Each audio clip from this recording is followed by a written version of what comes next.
In the quiet village of Odunsi, nestled along the banks of the Niger River, lived Amina, a young widow whose beauty and strength were matched only by her determination. Life had not been kind to her.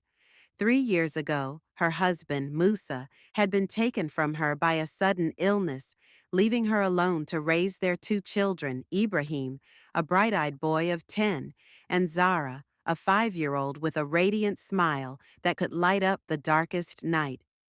Amina was known in the village for her skill in weaving intricate aso-oke fabrics.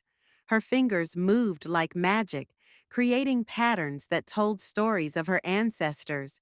She worked tirelessly, often late into the night, while her children slept on mats in their small clay house. The hum of the loom was both a lullaby and a promise that she would do whatever it took to provide for her family. Ibrahim, wise beyond his years, took it upon himself to help his mother. After school, he fetched water from the river and gathered firewood from the forest.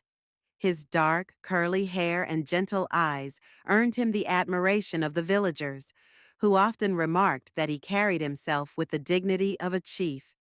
Zara, with her chubby cheeks and curious nature, spent her days chasing butterflies and helping Amina with little tasks.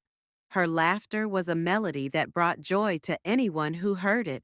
One fateful day, the village elder, Baba Ade, approached Amina with a proposition. "Your fabrics are renowned far and wide," he said, his voice heavy with wisdom.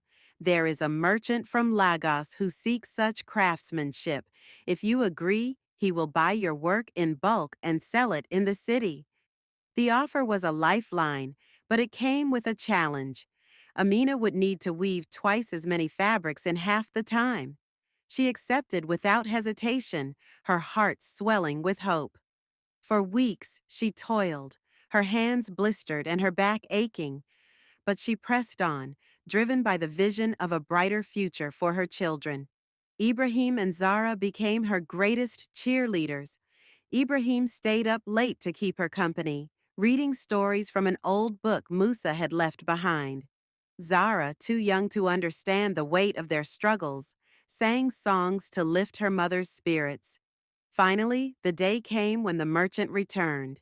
He marveled at Amina's work, paying her generously.